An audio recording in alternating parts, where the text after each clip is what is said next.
Hello, this is Memphis Communiversity. Today we are going to be practicing an AP Calculus question. We are in the latter half of our Accumulation Free Response questions. We are doing difficulty 6 out of 10. So what we've done is we've created 10 free response questions based off old AP exams in this Accumulation Free Response question from difficulty 1 through 10. So check those out if you want to continue practicing accumulation for response questions. But this is going to be a slightly different one because usually in these accumulation for response questions, you use the same rules throughout, but the givens are sometimes different. So this is going to be a rate in, rate out question. But usually in rate in, rate out questions, they immediately tell you the rate in and the rate out and the initial amount. But in this case, we're actually going to have the amount of the rate in at the very beginning of the question, and we're going to have our traditional rate out. So because we're given an amount for the end part, the entering part, and a rate out for the leaving and the exiting part of this question, it's going to be a little bit different in terms of how we do stuff. But let's just see how it works. So we have our friends, the Campbell sisters. If you don't know, on our channel, Castle, for example, is an example of a Campbell sister. Quads is a Campbell sister as well. So they are running some sort of 2-hour dinner at a soup kitchen. I wonder what soup they're serving. And it says, again, not the rate of the dinner goers who have entered the soup kitchen, but it's the total number of dinner goers that have entered the soup kitchen, and it's given by this function right here. And then, of course, we have at time t equals 0, there are 100 people eating dinner. That's probably going to be used for the fundamental theorem of calculus when we have the amount formula as just like normal. A of t, the amount at a certain number equals the initial amount, which will be 100, plus the integral from 0 to t of rate in minus rate out, just like normal, but we will have to get there. So let's start off with these questions. So the question first is the number of people entering the soup kitchen increasing or decreasing at t equals 1? So this is a pretty easy question. It's just an increasing, decreasing question. So all we have to do is tell whether something is positive or negative. A derivative is positive or negative. But just keep in mind it's slightly different than normal because this given is the amount and not the rate itself. So usually in rate in, rate out FRQs, if you want to find if the number of people entering or the number of people in the soup kitchen, or the number of people, or the amount of water in the tank, whatever the question is, you would just plug in the number into rate in minus rate out, because that's the derivative, that is the rate, and you wouldn't have to take derivatives. But in this case, because the number of people that I've entered or that are entering the soup kitchen is labeled as this function dt, we do have to take the derivative. So I'm going to write dt for us. Actually, we don't need to because it's just right here.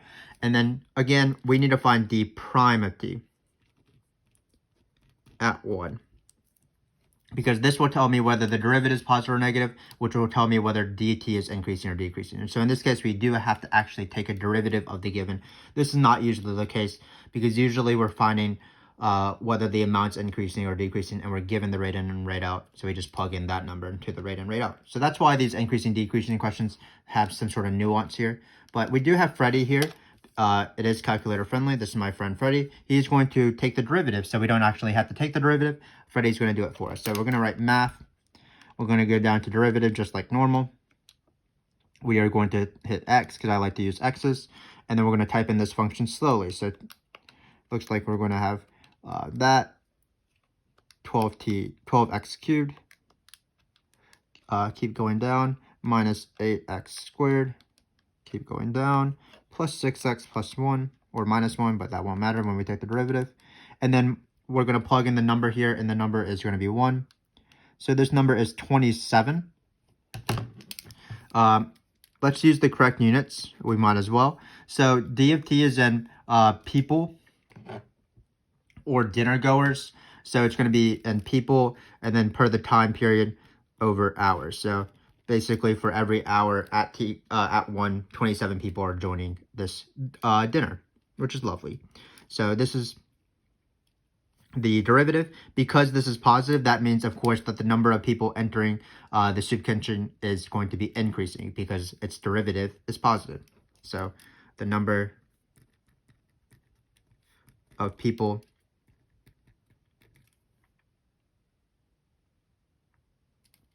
entering the soup kitchen is increasing. So again, not too hard of a question. We just had to be careful. Do we want to plug in 1 into this, or do we want to plug in 1 into its derivative? Well, we want to see if this is increasing, so we plug in 1 into its derivative. If this was already a rate and we wanted to see whether the thing it was a rate of was increasing or decreasing, we would just plug in 1 into this. So again, just be careful. Where do I plug in 1? Do I plug in 1 into the derivative, which happens sometimes, for example, in this case, or do I plug in 1 into just the given or the rates? That also happens quite a bit. So the next question is average rate of change.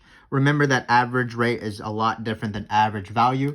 Average value is 1 over b minus a, the integral of f. So let me give you two formulas for average rate. I like to do this every time I see average rate. So in this case, average rate's formula.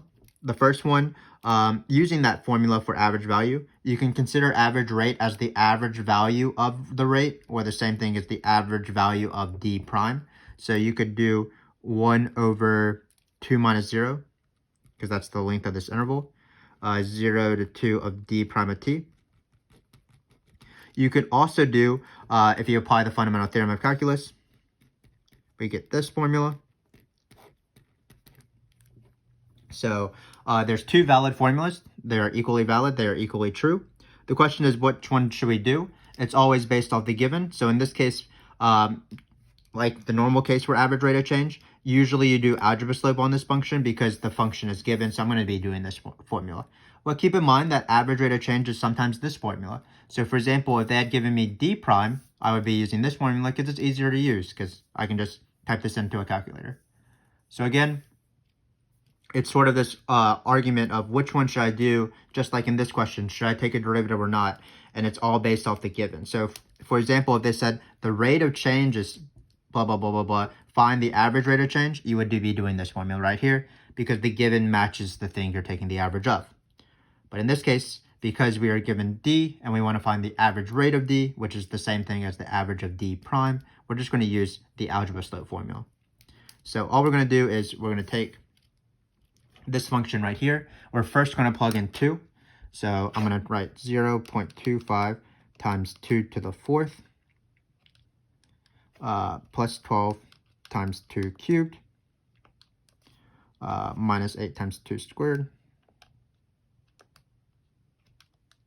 You could obviously do 2 squared and stuff like that in your head, but I'm just going to type everything in a calculator.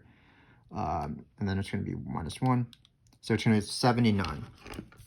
So again, I'm just doing this formula right here. D of 2 minus D of 0 over 2 minus 0. D of 2, again, was 79. When you plug in 0, plugging in 0 is a lot easier. We don't have to use a calculator for that because it's 0, 0, 0, 0, minus 1. But be careful, it's minus that, so it's going to be minus negative 1 over 2. It's just algebra slope, where the t values are this, and then the y values are this. So y minus y over t minus t. Then you get 80 over 2, which is equal to 40. So again, not too bad of a number, certainly. And then we need to sort of indicate the units of measure because it says that. So like a derivative, average rate of change is still a rate of change. So average rate of change is the algebra slope. Instantaneous rate of change is the calculus slope, but they're both rate of changes. So what you do is these two units will match. And for example, it'll be people over hours. So we can write people over hours. What you do is you take whatever your original unit, we should probably say that this was n people. And then you take your unit, whatever it is, and then you divide by time. So if we were taking another derivative, it'd be people per hour per hour. Some people like to say people per hour squared. So again, both of these questions were pretty easy. They didn't require much work once you knew what to do. So for example, in this one, all you had to do is find d prime of 1, but Freddie did it for us. And then for this one, all we did was find the algebra slope. Again, pretty easy. The only thing that messes people up is to just set it up.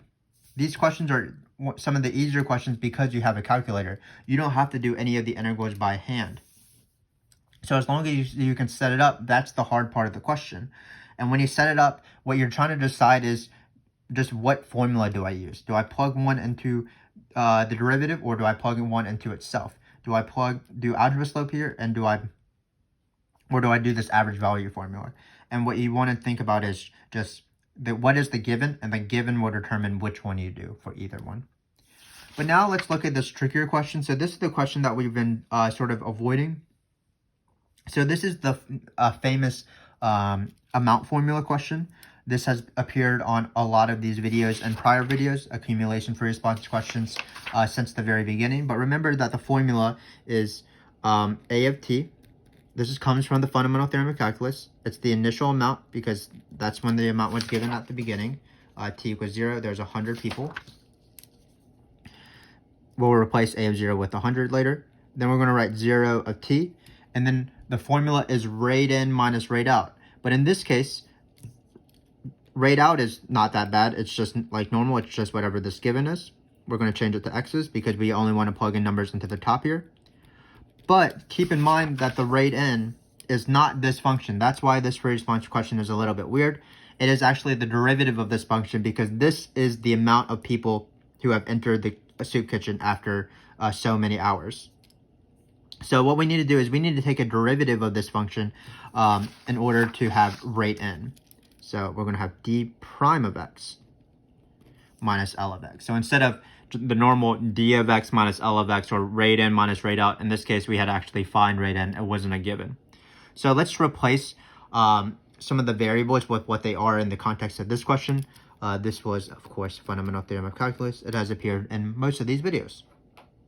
So we're going to write A of t.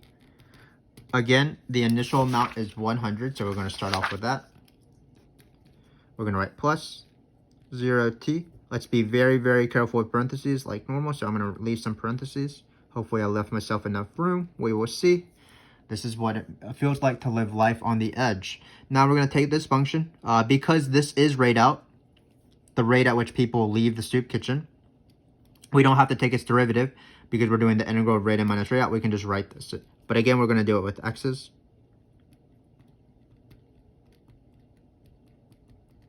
And you could actually split this integral up, and the integral of d prime would, of course, be d. So you could have actually 100 plus d of t minus the integral of rate out.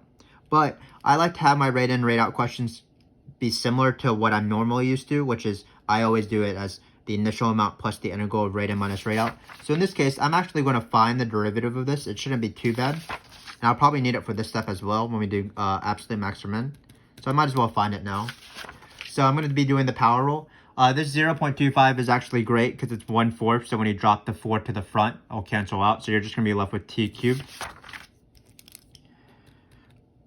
So t cubed. And then notice the derivative of this, 3 times 12 is 36. 36t squared. And then let's see if we can remember this last part. It's going to be minus 16t by the power rule plus 6.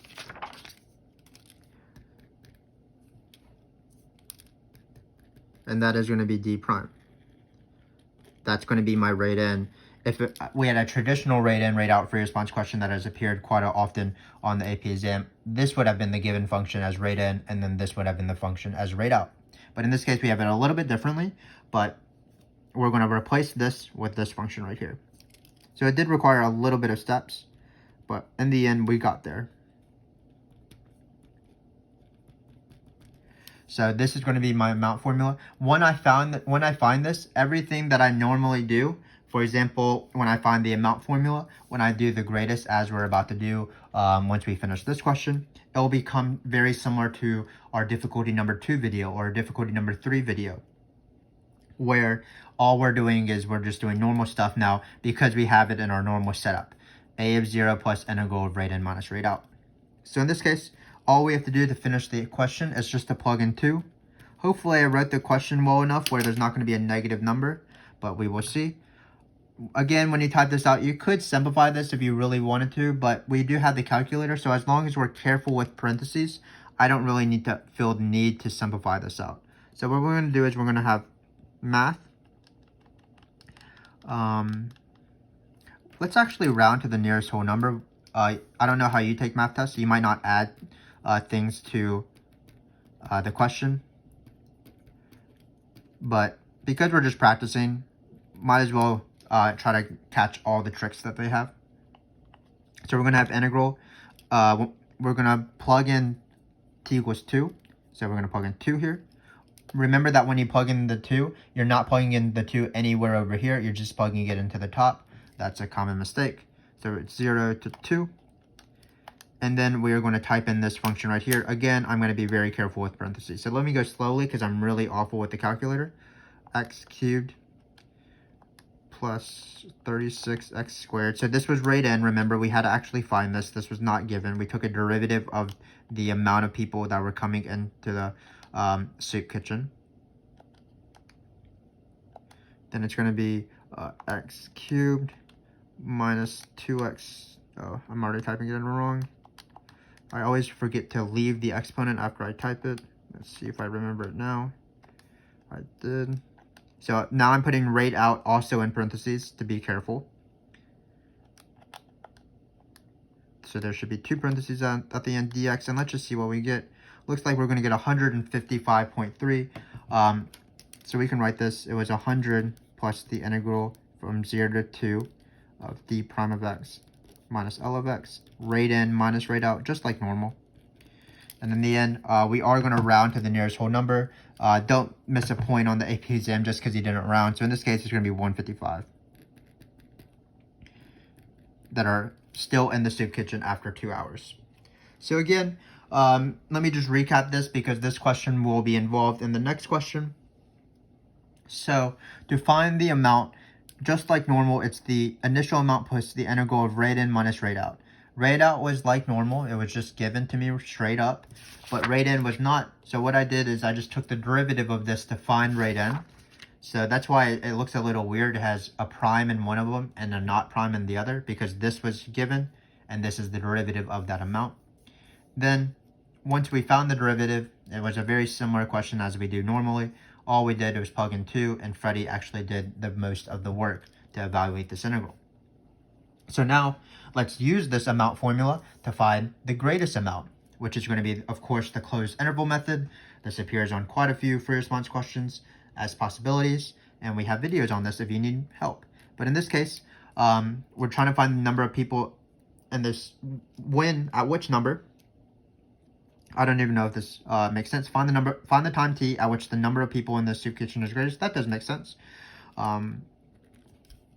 So this is the closed interval method. Notice that we are not given the function we want to take the absolute max or min of. So what I like to do is I always like to write out that function. In this case, it is the amount formula because we're finding the number of people, or we're finding the max of the number of people.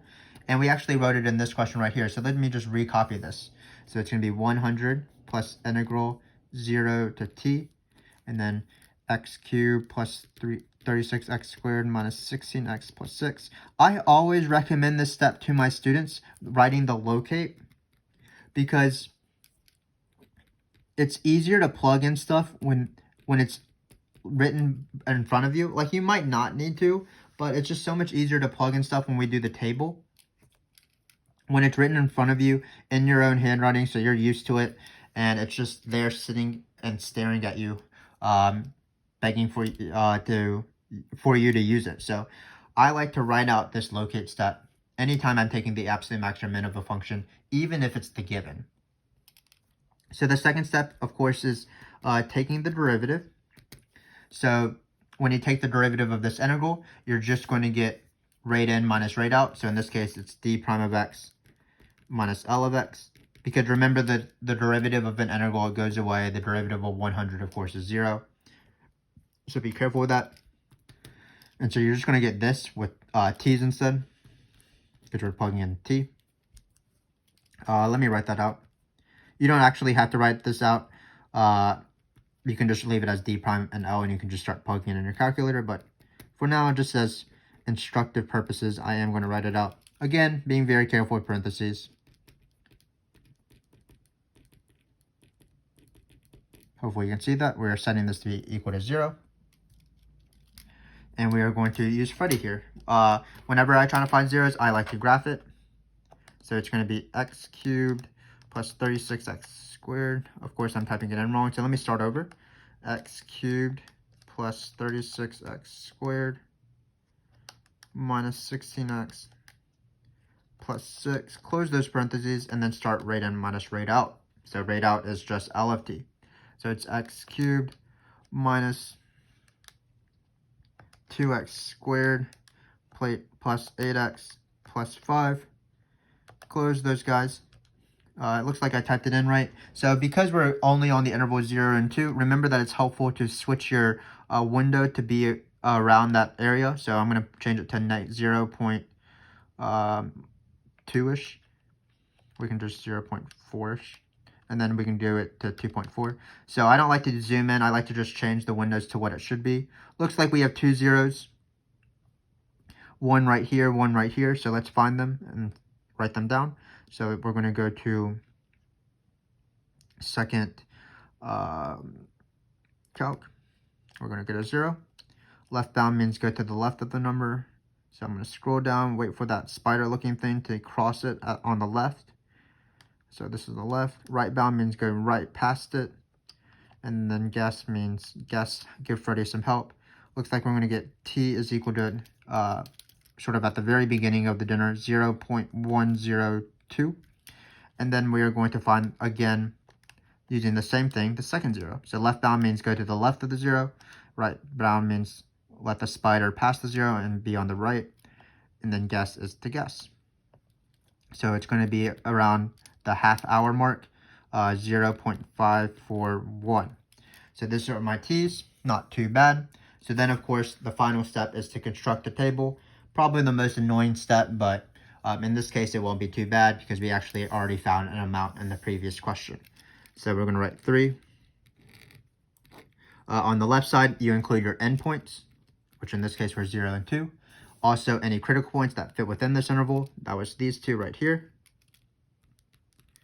0.541. And then we're going to plug in each of these numbers individually into this function right here because the right column is our locate. And again, that's why I like to write the locate. So some of these numbers are actually easier than others.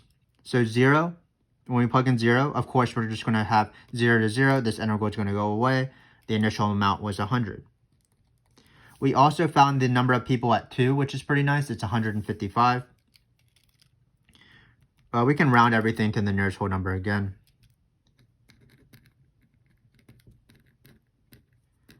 If it doesn't ask you to round to the nearest whole number, then you obviously can't. You round to 3 places after the decimal, but if the question says round to the nearest whole number, you can.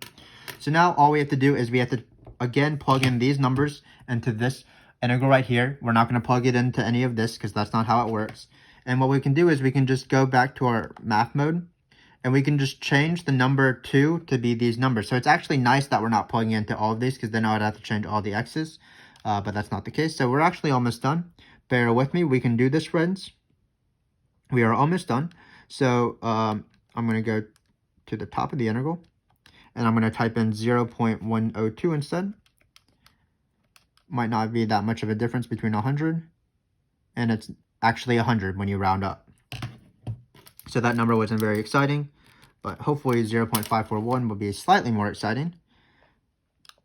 Perhaps this is the excitement of the day for me, so I am on the edge of my seat right now as I plug in 0.541. Looks like I'm going to get 99. So it wasn't super exciting. Looks like the rates are really similar to each other, so the people leaving and the people entering don't really affect the question. So we have 99 here. But as you can tell, the max is going to be at time is equal to 2 at the very end of the dinner. So let's write that. The greatest number of people, or you can say, of course, the absolute max of people. Number, I'm going to write number that, of people in the soup kitchen is 155 people. And that's a 5 at t equals 2. And that's the free response question. So as normal, let's just recap what we did here because while this question wasn't too bad, there was some sort of trick involved because we were given an amount for the rate for the end function, and then we were given the rate for the rate out. So in the first question, what we did is we determined, well, we want to see if the number of people entering, which is represented by d of t, is increasing. So all we did was we took the derivative, plugged in 1. Then we wanted to find average rate of change of d. Because we were given d, we used the algebra slope formula.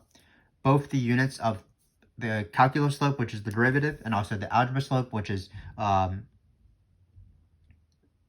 y2 minus y1 over x2 minus x1. Both of those units are in people per hour because we divide by a time period of the original.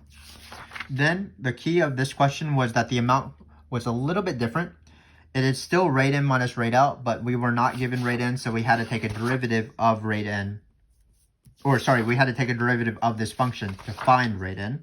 But once we found rate in, all the questions became similar. When we plugged in 2, all we plugged it in the top, and we just typed it in a calculator.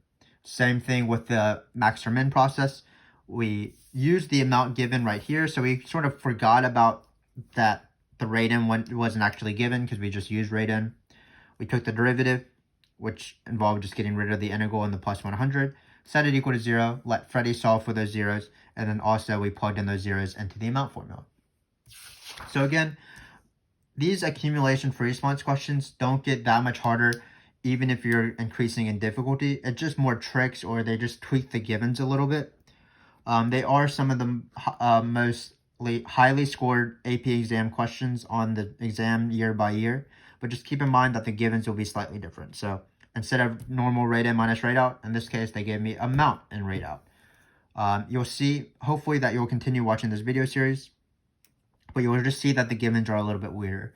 So for example, in a later video, I believe it's video number 9, we're going to practice when the rate in, rate out is given, like normal, but they're all piecewise, and we're going to see how that affects the amount formula, fundamental theorem of calculus. Then in the last one, I believe that we're going to have a question where part of the information is given as a graph, and we're going to see how that affects everything. So again, once you master these rules, especially the amount formula, amount over a time period wasn't covered in this free response question, but that appears a bunch. Also, max or min of the amount formula that we alluded to earlier, and seeing whether something is increasing or decreasing by finding the appropriate derivative. You should master these free response questions no matter what they give you. So I do hope, though, that you continue watching these videos and you join us as we do difficulties 7 through 10. Until then, thanks again for watching, and goodbye.